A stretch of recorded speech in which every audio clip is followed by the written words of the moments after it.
Welcome back to the Sports Business Leaders Podcast. Today we're joined by Topher Bates. Thanks for joining the show, Topher. Thank you, Justin. It's a pleasure to be here. Yes, sir. I know we met in Philly at a Warden conference not too long ago and was really interested to learn more about your career with TKO and On Location. But for the audience listening, Topher Bates, he spent nearly 3 years at TKO Group Holdings, the company behind the UFC, WWE, PBR, and Zuffa boxing, which reaches over 1 billion households globally. He started as the chief of staff and senior director of business development at On Location, TKO's premium hospitality and experiences division, and recently stepped into the role of general manager of boxing. So, Topher, would love to hear more about your career and background before diving into some of the questions here. Sure. Thanks so much for having me, Justin. Right now, as you stated, I'm currently the general manager for boxing at On Location. And so essentially, we're responsible for delivering all the VIP ticketing, experiences, and end-to-end program management for folks that might be interested in going to the mega fights that TKO owns and operates or puts on in conjunctions with the Saudis through Sella. So the first big one being Canelo versus Bud Crawford last September at Allegiant Stadium on Netflix. And then a host of many other new events through Zuffa Boxing, which is our new owned and operated sports league. And essentially, it's creating a platform that would rival what the UFC is for MMA or WWE is for professional wrestling. And the idea and the thought behind it is that if we build our own IP, build a network, get several fighters who are all going the same direction up under the same promotional company, we will then have the opportunity to put the best fights on in the world. And so as that continues to grow and as that continues to scale, that's really where myself, the entire team at On Location comes in to really help bring that commercialization of the IP.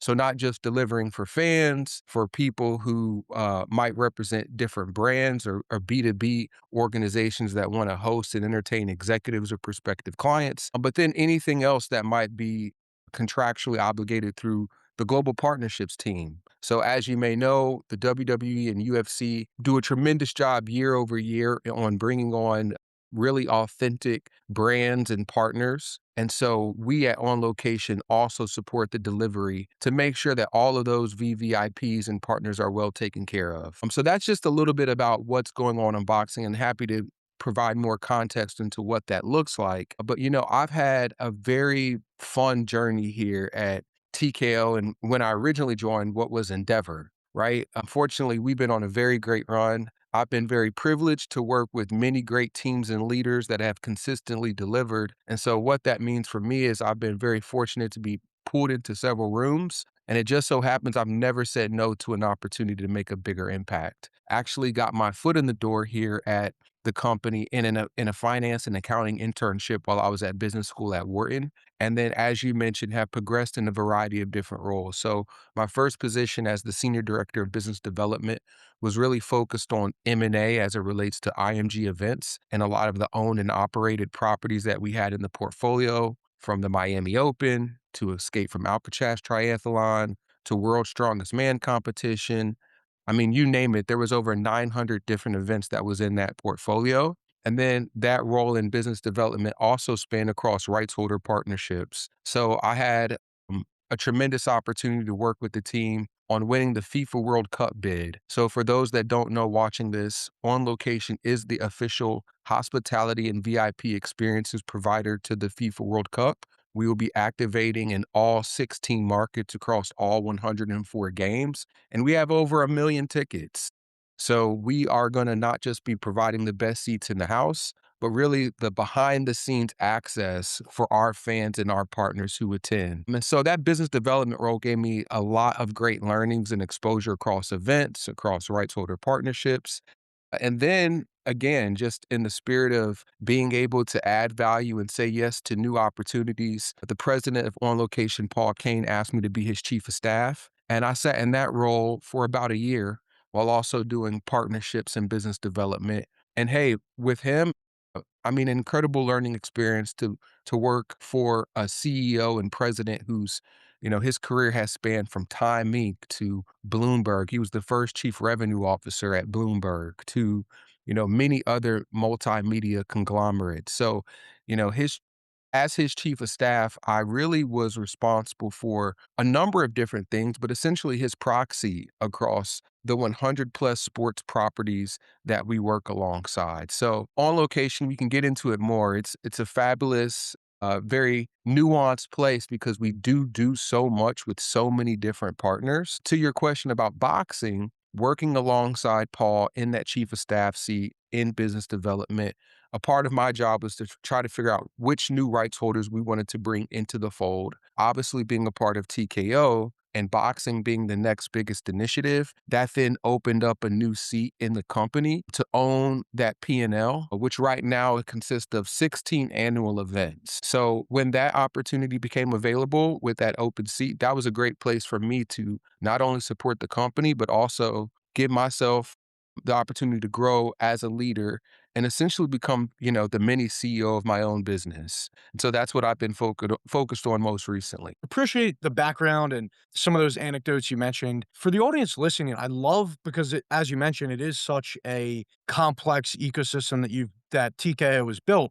Would love some insights into what that relationship between On Location and TKO looks like, and some of the other brands that we mentioned, including the WWE and so forth. Sure. We've gone about the company has evolved over time, but personally, I like to say we're the global leader in VIP ticketing, premium hospitality, and exclusive sports experiences. We are not a rights holder. We are a service provider. So we partner with the IOC, we partner with the NFL, we partner with FIFA, the MLB, PGA, you name it, UFC, WWE, the list goes on and on. And what we do is we take their most premium assets and then we build money can't buy experiences end to end programming, whether that be transportation on site, whether that be airfare and buses and charges to get to and from different markets. It could be hotels, it could be dedicated concierge. We do all of that. We carry that load for the rights holders so that they have the opportunity to sell, again, their best assets at the highest possible price point while without having to actually take on the lift of producing it, marketing it, and then selling it.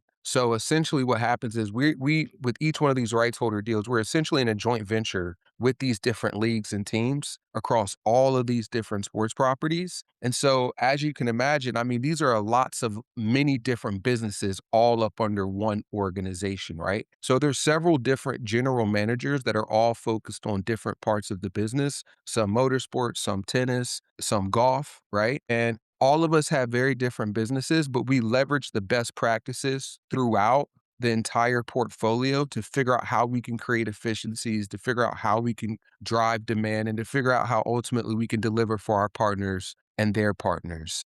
The company On Location is really, I would say it's a roll up of many different businesses. Some of the acquisitions over time were because of the rights holder relationship. So we might acquire a business that was very prominent in tennis, or we might have acquired a business that was the NFL, the NFL On Location. We acquired that business from the NFL because of what they did there. So some of what we've acquired has been the rights holder relationships and the data and the experience for delivering for those partners. But then a lot of the acquisitions have also been capabilities. So when you think about production, when you think about program management, when you think about travel, these are also companies that we've acquired over time. So a part of our business many folks don't know is called Anthony Travel, which is actually the nation's the largest company in North America as it relates to number of flights booked annually, as well as hotel rooms booked annually. So part of the growth of the business has been, external as well as internal as we think about our capabilities. As it relates to UFC and WWE, I mean, obviously because we're owned by TKO, that means that we have incredible access. That means we can sell packages where you can spend a day with Dana White, or you can go to Connecticut and take a tour of the Stanford headquarters, or you can have an opportunity to actually be on the dirt at professional bull riders, right? Like these are the things that we can do for our customers because again, they are owned by TKO. But as you can imagine, right, like we still have contracts, we still have to work together. There's still a lot of collaboration that occurs, and we still operate independently. This is fascinating, Topher. Every single time we interview somebody on the podcast, we always end up learning much more about the business and what they're up to. So appreciate everything you've shared here so far, Topher. And it's been great just hearing about some of how these relationships work. And one of the cool things that I loved that you had mentioned, and I think this is a lesson that people within SBL can learn from, is just the fact that or TKO has created this ecosystem of supplementary services that are all working towards the common goal of helping rights holders sell for higher price points. And I think that's a beautiful thing and another lesson that people can learn from within the sports business leaders community. 100%. That's exactly what we wanna do, and there's other parts of the TKO company with IMG. We still have that part of the business, less with the events. Many of those have been sold to Mari, which is the holding company between Mark Shapiro and Ari Emanuel. However, we still have IMG Media, right? And so they're negotiating international rights deals for a lot of different sports properties, and they're also involved with a lot of the media deals that we're working on as it relates to boxing. So on April 11th, when Tyson Fury had his last fight in the UK, we negotiated that deal through IMG Media. So whether it's, premium, whether it's hospitalities, whether it's global partnerships, because a part of the IMG sponsorships team is still now rolled up into global partnerships. We like to think that we are a one-stop shop to improving and supporting our rights holder partners as well as the ones that we have within the portfolio. Yeah, for the audience, I'd love to hear first how many people work at TKO as a whole, and also how big your team is with the boxing division. Sure. So across the globe, there's about a little bit less than 6,000 TKO full-time team members across those five properties being UFC, WWE, PBR, IMG, and On Location. Zuffa Boxing, of course, is one, but it's a new company. So a lot of the different team members are coming from those different businesses. And again, that is the benefit of starting this venture in the middle of an organization that already has a lot of people that have know-how because it helps us keep our costs down as we continuously invest in the sport.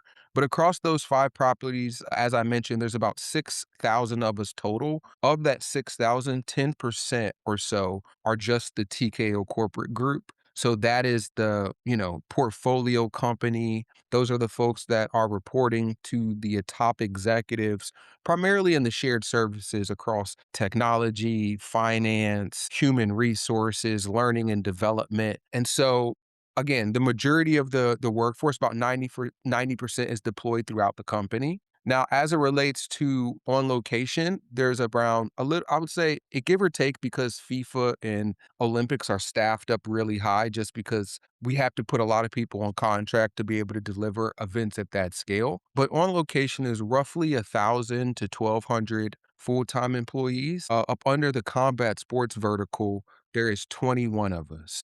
So 21 of us who are focused to UFC, WWE, and boxing, and then dedicated to boxing, about 8 on my team. Again, there is a bit of nuance because we all work and support different parts of the business. I'm still involved with UFC and WWE, and they're still involved with boxing because it's all one family. The thing that you mentioned earlier, just about how you're like a CEO within a larger company, and you really are, even though it's a smaller team, you're still managing 8 people, and I'm sure there's tons of lessons that you've learned working within a larger organization that you could also relate to managing the team of 8 within boxing. Thinking about the sports business leaders community, everybody within the community is either an entrepreneur, an executive working for a team or league, so, would love to hear if you have any words of wisdom or pieces of advice with how you manage a team from, I guess, both an entrepreneurial standpoint and also from the corporate standpoint as well. Sure. I'd say I'm at the core, I'm a lifelong athlete. I grew up participating in sports my entire life, still do as an adult now. And even before I went to business school, I spent about a decade in financial services and really try to take the exact same mindset I have today into that work and into that previous career field. And so I say, hey, I view it very much to like a team, just like a sports team, right? Like you have to have plays that you're gonna run. You have to have a game plan. You have to have practice, right? You need to rehearse. You need to prepare. You need to, have those different traditions and rituals to where before the game, you're having different meetings and different conversations. You watch film, right? Like after the game or the event, you go back and you try to figure out what went wrong, what went well, how do we learn and iterate. And so that's the exact same process that I bring every single day to work, right? Is like we know that we're going to have X number of events every single year. Each and every one of them, we want to, plan our work and work our plan, right? And just like in any business or any sport, there's a lot of surprises and lots of externalities in this business. I'm happy to take you through them because that was probably my biggest surprise joining the organization. But for the most part of it, you know what's coming. You know what's coming on the test. It's up to you to prepare. And so I think communication is everything. And so every leader, every team has to figure out what works for them. But I'm really big on over communicating and having that, weekly touch point to just better understand, what are our priorities? Why are these our priorities? Because I think that's very important. Like, what are the trade offs, right? What are we trying to set up? Again, going back to sports, you don't just run the play action to throw the ball, you run it to set up the run the next time you run it, right? So being able to have that level of transparency and communication with the team is extremely important. And once you know the priorities and the trade offs, then it's just very much how do we get there and what are the roadblocks? And it evolves. You don't necessarily always know what the issues or challenges are going to be. You have to make adjustments on the fly. You have to make audibles, right? But at the end of the day, my job is to write up the plays and make sure that every single team member has the information and the resources that they need to be successful in their position. Couldn't have said it better, Topher.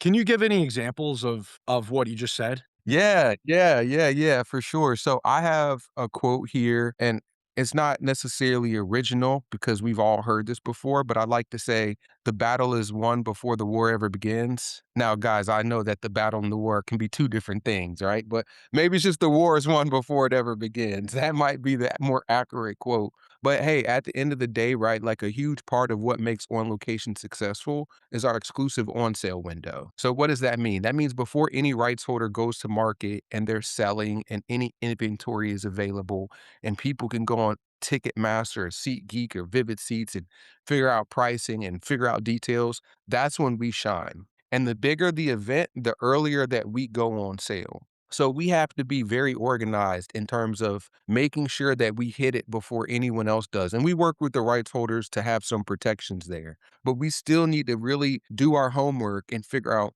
okay, what is the product that we are going to be offering? And is there a market fit, right? Like product market fit is very, very important. So that requires us figuring out, okay, who's our audience? Who do we want to target? What types of products are we going to create to capture the most demand? Are we going to lean on again the B2B, the B2C? Are we going to have the ultra high end premium products? Are we going to start with something that's more bare bones or easier lift for people for us to not only deliver but for people to get their foot in the door to get into the sales funnel?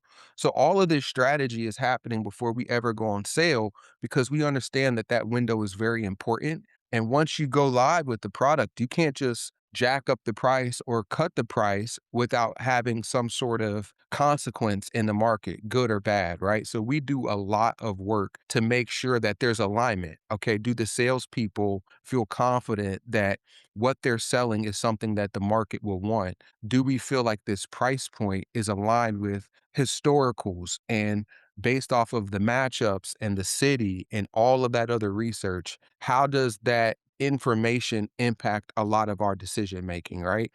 And a lot of times, you don't have a lot of chances to get it right. So even something as simple as trying to determine who are the right celebrities to invite to our experiences as a part of the marketing takes a lot of strategy. So an example of that is with Canelo Crawford. I myself am a big fight fan. I've been around this business a long time and I have relationships and I'm like, hey, we have Bud Crawford and Canelo. These two fighters, they weren't coming from the same weight class. They weren't coming from the same city. Like they didn't both grow up in Brooklyn. They didn't have some sort of rivalry in the amateurs or in Golden Gloves. They didn't both compete at the Olympics together.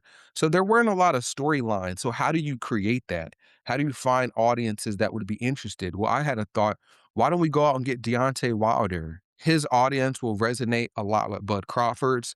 There's a lot of synergies there. I think that makes sense. And then from a Canelo side, we went out and got Andy Ruiz, who's the first heavyweight Mexican champion, first Mexican heavyweight champion of the world, and said, okay, look, these are two different demographics. And oh, by the way, they might fight each other one day. Right. So we had them doing face offs in the hospitality while capitalizing on their fan base, saying, hey, in aggregate, they have over 4 million followers. You have a black audience, you have a heavy Latino Mexican audience, you have two fighters that might compete one day, right? Deontay Wilder's an Olympian. Like there was just a lot of different things that we could do to make sure that when we went on sale with that product, it resonated. So I could provide a lot of examples, but I think ultimately at the end of the day, you know, prior planning is critical to making sure that you optimize commercial outcomes. Yeah, this is so cool, Topher. And there's so many crossovers between the world of entrepreneurship and startups and the corporate world, which is more so what you're dealing with. And there's a lot of great things to unpack there when it comes to strategy and communication and preparation. And I love how you described it when it comes to athletics and getting ready for a game and practicing. It's the same exact playbook. So again, thank you for all this, Topher. And to round out the conversation, what advice would you have for anybody that's in the world of sports business that's either looking to grow their companies and work with a larger brand like TKO or just do business as a whole with larger organizations? Yeah, I have I this thought, and it's less about sports and it's more about just life. And I really like to view life as a campaign. I'm not super political. I don't mean it from that perspective, but I just mean like a farmer, you have to plant seeds, you have to nurture them, and you have to just continuously to invest in yourself, in your network, in relationships. Nothing happens overnight. It's not one touch point. It's several different touch points across an extended amount of time, all adding up in a way that feels genuine, authentic, and ultimately to where the other party or organization feels like you're creating value and there's trust that's established in the relationship. I think that that's so critical in whatever you want to do and not necessarily look at it as one silver bullet or one decision or one job or one role, but it's all the different times you take on those odd projects or odd tasks and you deliver, and then you keep a good attitude and you do it again, and then you keep a good attitude and you do it again, and you just continuously to build your experiences, build your network, and ultimately you will end up becoming someone who warrants whatever it is that you want in the world, right? You will have earned it. It'll become inevitable that you will get what you're looking for, and maybe throughout that journey you'll find out that you want something different or you are someone different. But I think regardless of the external validation or rewards that come from it, if you treat your life and your career like a campaign, I think more often than not you'd give yourself a vote at the end of the day, right? Yeah. Well, this is great for no preparation earlier, but thank you again, Topher. This is awesome, and I think I learned a lot from it, and I think the rest of the community are gonna learn a lot from what you just said there. I love that analogy, how life's a campaign, and like you said, it doesn't happen overnight. This is just my experience. If you can become that person that always can be relied upon, then that's how trust is built, and that's how relationships form and business gets done. So again, thank you, Topher. What would be the best way for the audience to stay in touch with you and follow along with TKO? Sure. I would definitely say LinkedIn 100%. We're very active. I'm personally very active on LinkedIn. I also know that the company is as well, all of the various company pages. Give them a follow. If you're a geek like me, you can always go to the website and then tune in to our earnings calls because we are a publicly traded company. So anytime the senior executives do any type of press, it is posted online if you like to follow the company. I'm very bullish. I'm not giving stock advice, but if you just look at the company's growth over the past few years, it's definitely been impressive. And I was also a part of the Endeavor days. And so I feel like TKO is very special because it's really focused on the sports and entertainment properties, whereas Endeavor had a lot of the representation businesses with 160 over 90 and WME. And so I think there were a lot of learnings when everything was up under that umbrella. And now that we're at TKO, we're really taking off. So I'm excited. I'll be the first one to tell you that I think this is still the beginning and there's still value to capture. But as we discussed with the campaign, nothing happens overnight. It's going to take time and ultimately a lot more stories, right? Because that's what makes things grow. Absolutely. Topher Bates from TKO, thank you for joining the show, sir.